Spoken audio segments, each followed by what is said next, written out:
Clean it. Slowly, let them watch.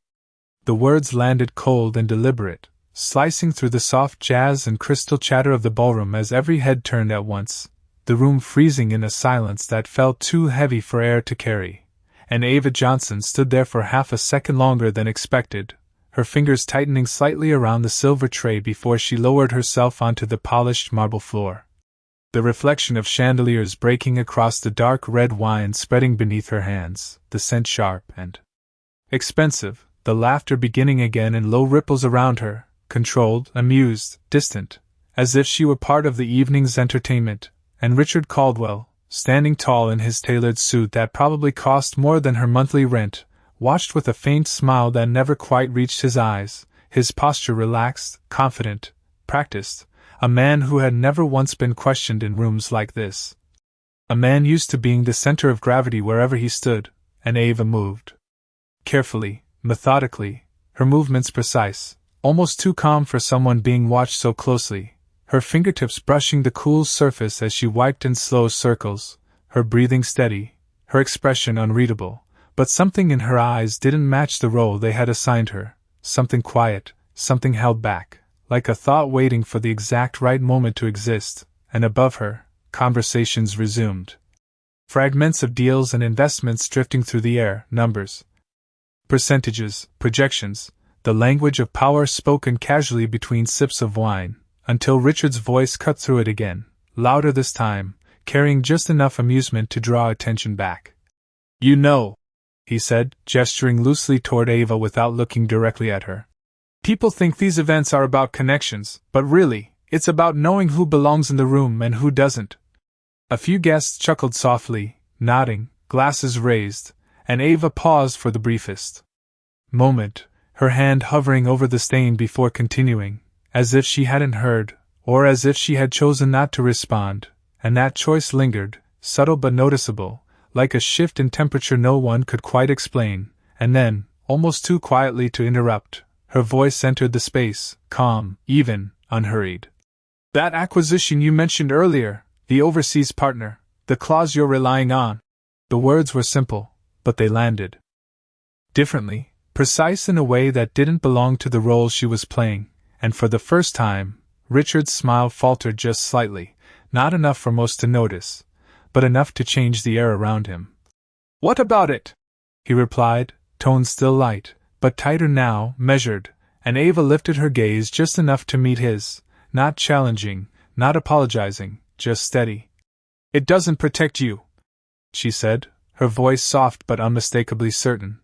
"It transfers all the liability, every bit of it, back to your company."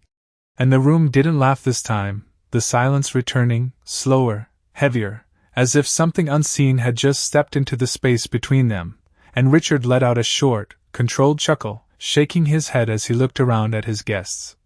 "A maid giving legal advice," he said, almost amused again, but the edge was there now, sharper. "That's a new one." And yet, no one joined him this time, because something about the way she had said it, the calm, the certainty, the complete absence of hesitation, didn't feel like a guess, and for the first time that night, Richard Caldwell wasn't entirely sure he was the smartest person in the room. The silence did not break all at once, it stretched, thin and fragile, as if the entire room was waiting for someone else to decide what this moment meant, and Ava Johnson slowly rose to her feet, the folded cloth still in her hand, the last trace of wine gone from the marble as though it had never been there, her posture straight but not defiant, composed in a way that did not ask for attention yet refused to disappear. And across from her Richard Caldwell adjusted his cufflinks with a small, controlled motion, the kind he used when recalibrating in front of investors, his smile returning but tighter now, rehearsed. "You have a vivid imagination," he said, his tone smooth enough to pass for confidence, though his eyes flickered for just a fraction of a second toward the man beside him, one of his legal advisers, who suddenly seemed very interested in the rim of his glass, and Ava did not step back, did not lower her gaze, she simply held that same quiet stillness, as if she had already said everything that mattered and was now waiting for the truth to catch up. And the room shifted again, subtle but undeniable, The energy no longer centered on Richard but suspended somewhere between them, uncertain, watching, and one of the guests, an older woman in a navy dress, leaned slightly toward another, whispering just low enough to be polite but loud enough to be heard. That sounded specific. And Richard let out a short laugh, louder this time, reclaiming the space. Specific does not mean correct, he replied, lifting his glass as if to dismiss the moment. Entirely. Confidence can look convincing when you do not understand the details. And a few guests nodded, grateful for the return to something familiar, something safe. But Ava's voice came again, just as steady, just as calm. Page 14, she said, and the words landed with a precision that cut through the room more cleanly than any raised voice could have. Third paragraph, subsection C, the language is structured to sound like a compliance buffer, but it shifts the entire risk structure onto your company if anything fails post-closing. And now the silence returned in full, heavier than before, because this was no longer a vague challenge, this was detail, exact, undeniable, and Richard's hand, still holding the glass, paused midair before he set it down a little too carefully on the table beside him, his jaw tightening just slightly as he turned toward his advisor. That is not accurate, he said, but the words came slower now, measured in a way that suggested he was choosing them rather than knowing them, and the advisor hesitated, just long enough for everyone to notice, his fingers brushing the edge of a tablet he had not yet opened. We reviewed the clause, he said, but his voice lacked the certainty that had filled the room earlier, and Ava watched without expression, without satisfaction, without anything that could be mistaken for triumph, as if this moment was not about proving someone wrong but about revealing something that had already been true all along, and Richard straightened again, forcing a small smile as he turned back to the guests. Even if there were minor adjustments needed, that is what teams are for,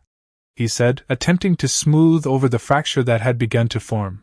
But the room did not fully return to him this time, the laughter did not follow, because now there was doubt, quiet but present, and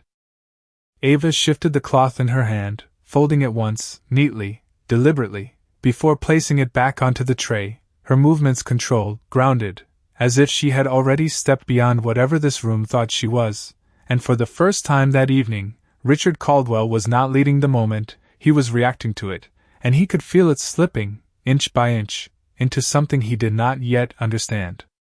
No one moved to refill their glass, no one reached for another appetizer, the quiet had settled too deeply now, and Ava Johnson stood exactly where she was, not stepping forward, not stepping back, her presence steady in a room that was beginning to feel unbalanced, and Richard Caldwell exhaled slowly through his nose, a controlled breath, the kind he used in negotiations when numbers did not align. When something slipped outside his expectations, his fingers tapping once against the edge of the table before going still, and he turned again toward his advisor, this time without the performance, without the smile. Open the document, he said, his voice lower now, quieter, but carrying more weight than before, and the advisor hesitated for only a second before unlocking the tablet, the faint glow of the screen reflecting against his glasses as he scrolled, his thumb moving faster than it should have, searching, verifying, and the room leaned in without meaning to, conversations. Completely gone now, replaced by the soft, almost imperceptible sound of digital pages sliding past, and Ava did not watch the screen, she watched Richard, her gaze calm, observant, not accusing, just present, as if she had seen this exact moment before in a different room, under different lights, with different people who had made the same mistake, and somewhere near the back, a guest shifted in his chair, clearing his throat quietly, the sound too loud in the stillness, and then the advisor stopped scrolling, his finger hovering, his posture changing in a way that could not be hidden, his shoulders tightening, his lips pressing together, and Richard noticed it immediately. What is it? He asked, the words coming sharper now, less controlled, and the advisor glanced up, just briefly, before looking back down at the screen, as if hoping the answer might change if he gave it another second. It is structured differently than we discussed, he said carefully, each word placed like it might carry consequences, and Richard's jaw flexed, his hand flattening against the table. Differently how? He pressed, and the advisor swallowed, his voice lowering. "The liability clause, it does shift post-closing risk back to us under certain triggers." And that was enough. The air changed instantly, not loud, not explosive, but heavy, undeniable, like a door closing somewhere deep inside the room, and a murmur moved through the guests, subtle but real, the kind of sound people make when they realize something important has just happened, something they did not expect to witness. And Richard straightened slowly, his expression tightening, not in anger, but in calculation, his mind moving, adjusting, searching for control again. "Under certain triggers," he repeated, emphasizing the phrase, trying to contain it, to shrink it, but Ava's voice followed, just as steady as before. "Triggers that are almost guaranteed in the first 12 months. She said, not louder, not stronger, just clearer, and this time no one interrupted her, no one laughed, because now the truth had weight behind it, and Richard turned fully toward her, really looking at her for the first time, not as staff, not as background, but as a variable he had not accounted for, his eyes narrowing slightly, not with disdain now, but with something closer to focus, to recognition. "Who told you that?" he asked, and Ava tilted her head just slightly, a small movement, thoughtful. "No one had to," she replied. "It is written plainly, if you know what to look for." And that answer landed deeper than anything else she had said, because it did not rely on authority, it did not borrow credibility, it stood on its own, and the room felt it, the shift from assumption to realization, from dismissal to doubt, and Richard Caldwell, for the first time that evening, did not have an immediate response. He simply stood there, facing her, the balance of the room no longer where he had left it. And somewhere in that silence, something began to change that could not be undone.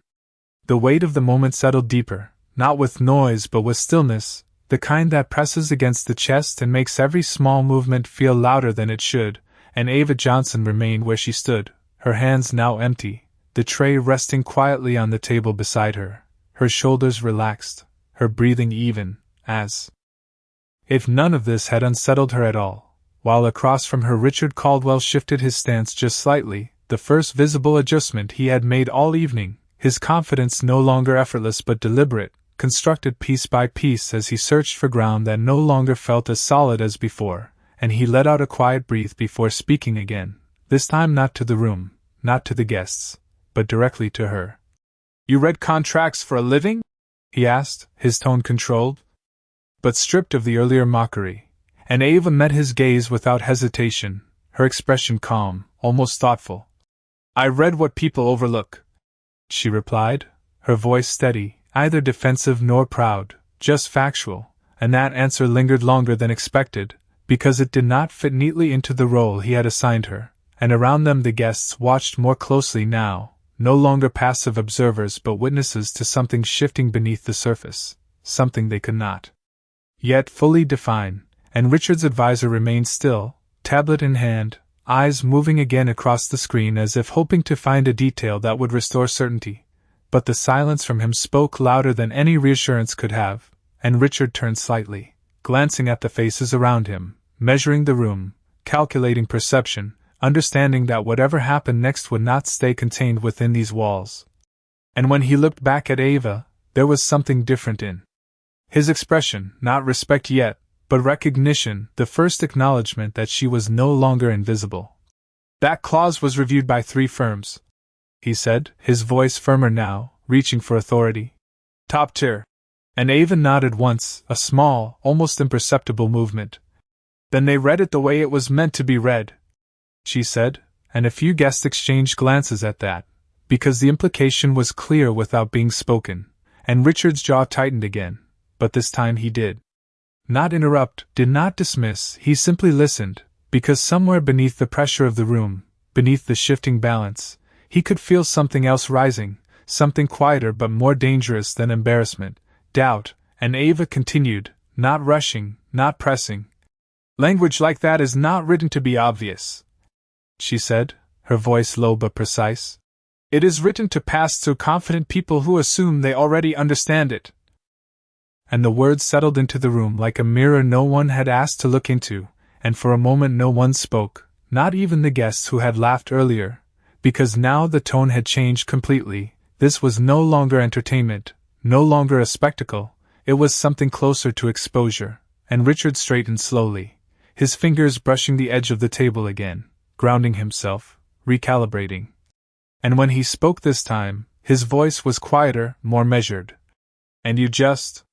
happened to notice all of this," he said, and Ava held his gaze, her expression unchanged.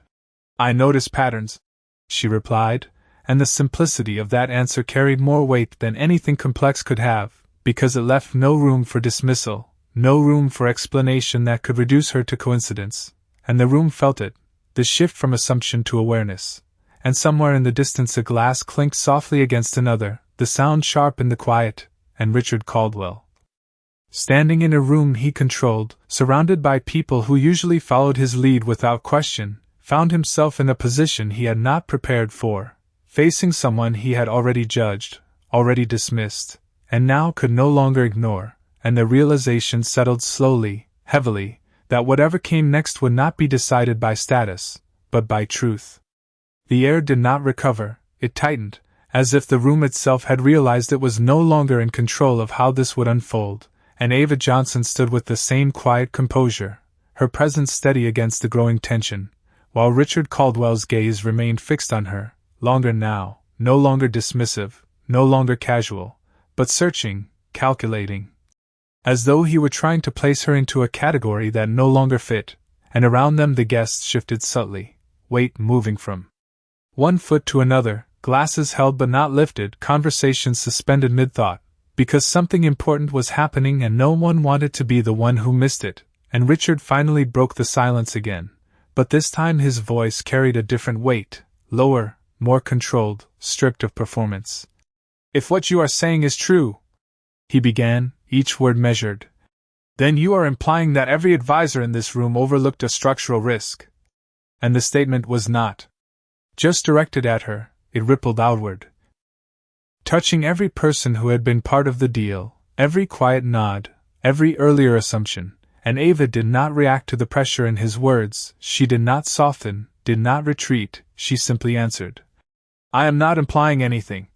Her voice calm, almost gentle. "I am stating what is written." And that clarity settled heavily, because it removed interpretation, removed debate, leaving only fact, and one of the guests, a man in a dark suit near the center of the room, cleared his throat and spoke carefully. "It would be easy enough to confirm,"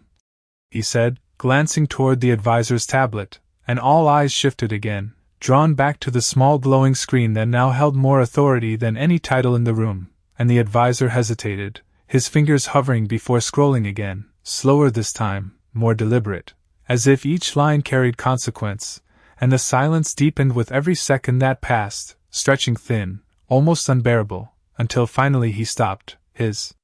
shoulders dropping just slightly, not in defeat, but in recognition, and he spoke without looking up. "The exposure is significant." And that word landed harder than anything before it, because it was not vague, it was not dismissible, it was real, and a murmur moved through the guests again, softer this time, but heavier, the kind of sound people make when they realize a mistake has already been made, even if it has not yet been acted on, and Richard's expression shifted, not dramatically,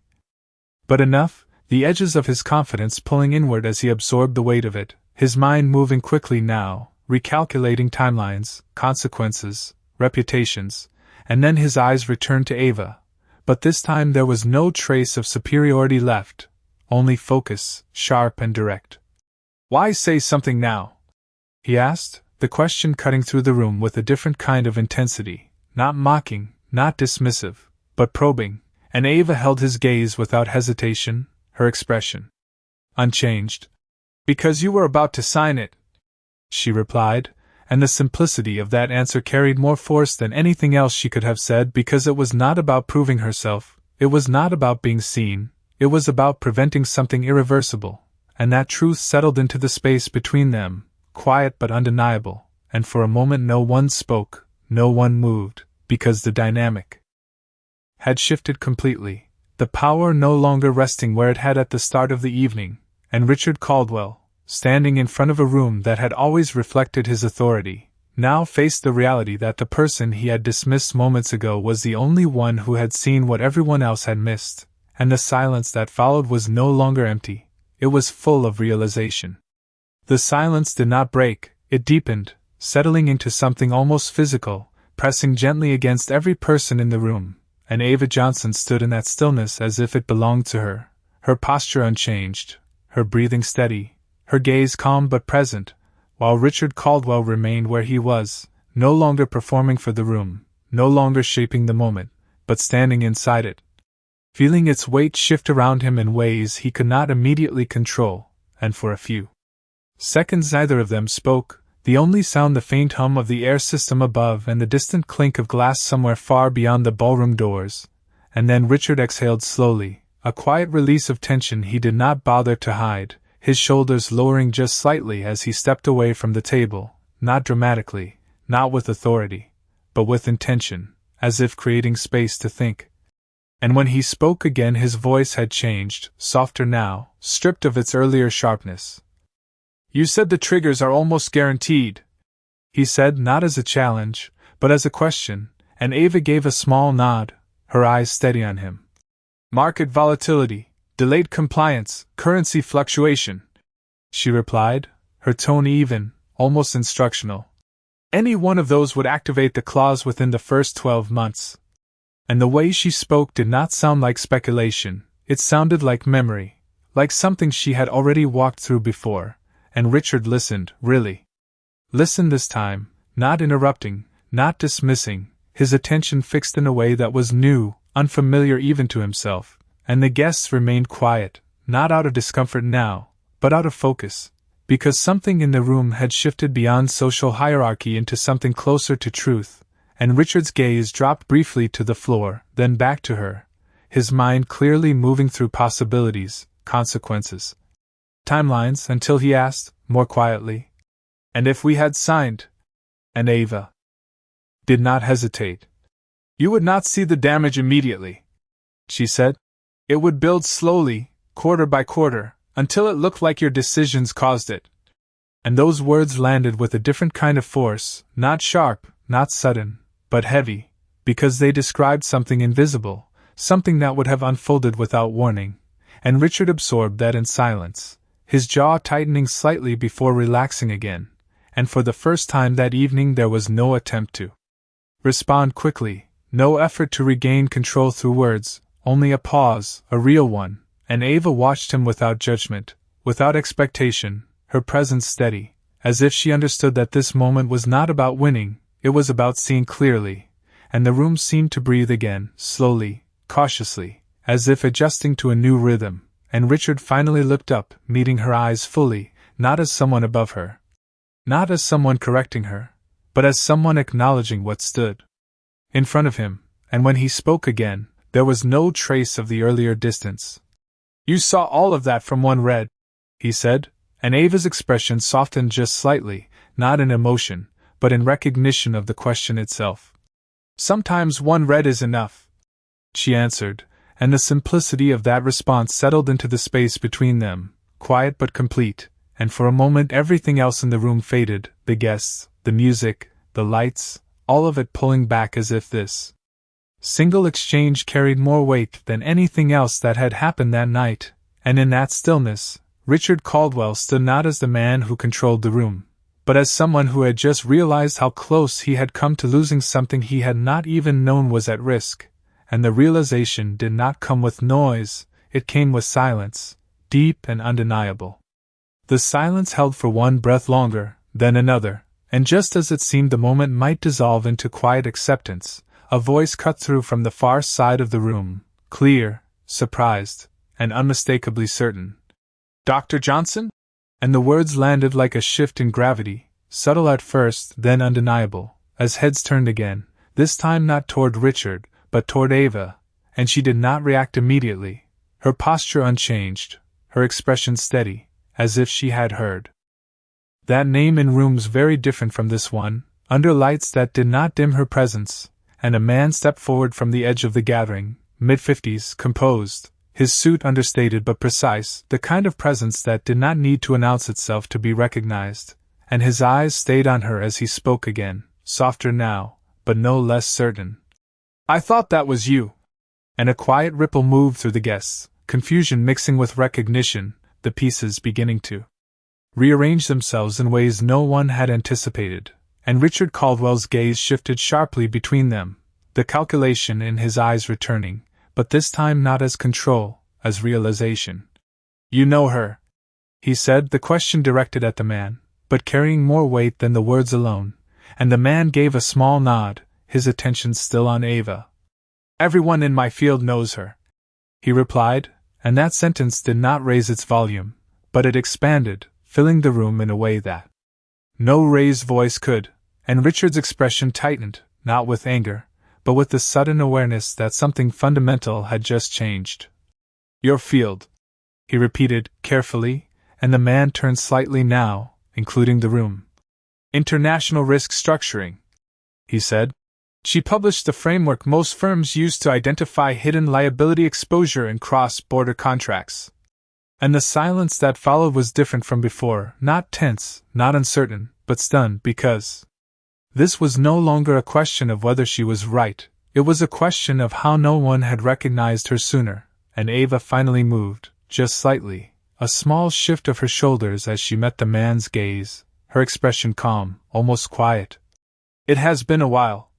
she said, her voice the same as it had always been, steady, grounded, untouched by the shift around her, and the man gave a faint, respectful smile.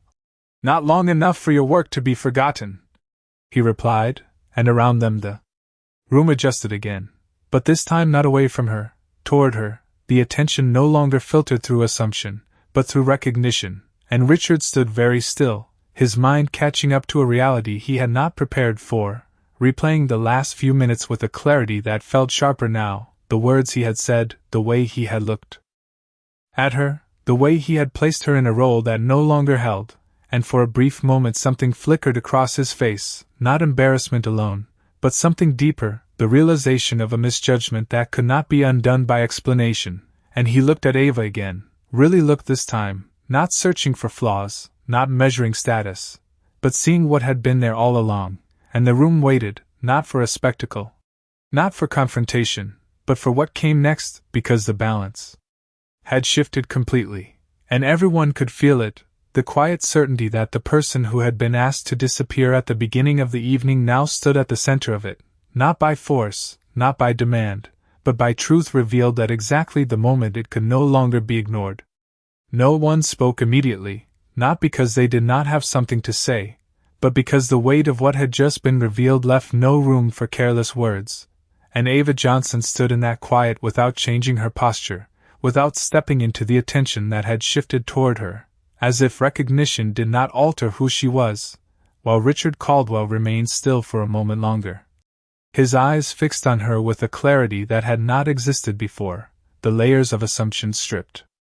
away, leaving only the truth he had not seen, and when he finally moved, it was subtle, a single step forward, not commanding, not performative, but deliberate, as if he understood that whatever he said next could not sound like the man he had been minutes ago, and the room watched closely, not out of curiosity now, but out of awareness, because this was no longer about status, it was about response.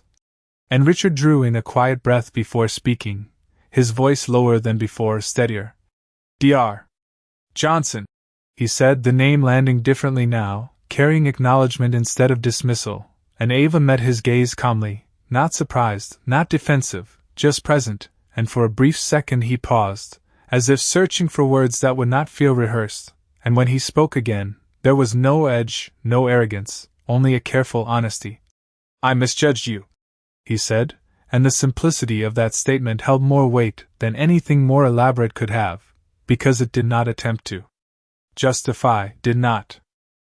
attempt to explain, it simply recognized what had already been made clear, and a quiet shift moved through the room, subtle but real, as the tension that had built earlier began to soften into something else, something closer to reflection, and Ava listened without interrupting, her expression unchanged, her presence steady, and Richard continued, not rushing, not trying to regain control. "What you said, it may have just saved my company from a mistake we would not have seen coming." And his voice carried a quiet gravity now, not for the guests, but for the truth of it, and Ava gave a small nod, acknowledging the reality of the situation without claiming it. "It was already there," she said, her tone even. "I only pointed to it." And that distinction mattered because it kept the focus on the truth rather than the person, and Richard absorbed that, his gaze lowering briefly before returning to her, and for the first time that evening, there was no attempt to elevate himself above the moment, no effort to redirect attention, only a recognition of what had been revealed, and the guests remained silent, not out of discomfort, but out of respect for the exchange unfolding in front of them, because it no longer felt like a scene, it felt like something real, something that did not need to be interrupted, and Richard shifted his stance slightly, his shoulders relaxing in a way that suggested he was no longer holding on to the version of control he had entered the room with. "If you are willing," he said, choosing his words carefully, "I would value your insight before we move forward." And the offer was not framed as authority, not positioned as obligation, but as recognition, and Ava considered him for a brief moment, her eyes steady, her expression thoughtful, and then she gave a small, almost imperceptible nod, not as acceptance of status, but as acknowledgement of purpose. "Then we should start by revising the clause," she said, her voice calm, grounded, as if this was simply the next logical step, and the room seemed to settle around that, the tension dissolving into a new kind of stillness, one shaped not by hierarchy, but by understanding, and in that moment, the balance had fully shifted, not through force, not through confrontation, but through clarity, and the silence that followed was no longer heavy, it was steady, carrying with it the quiet weight of something learned.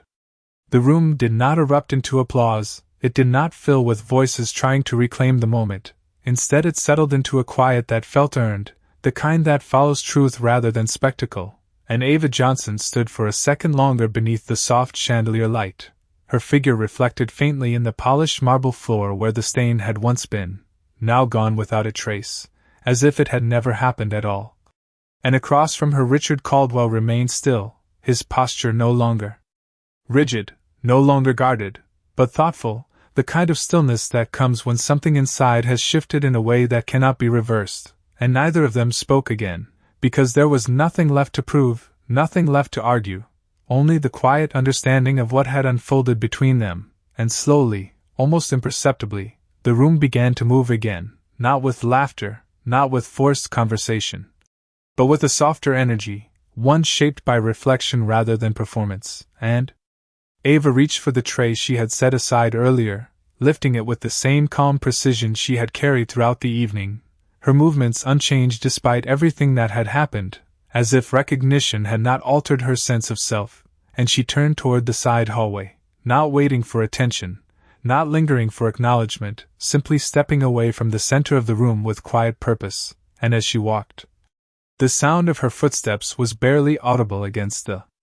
carpeted floor, the lights above catching briefly in her hair before fading as she moved farther from the main space, and behind her Richard watched, his gaze steady, not following her out of obligation, but because he understood that something important was leaving the room, something that could not be replaced by status or title, and he did not call her back, did not interrupt her path.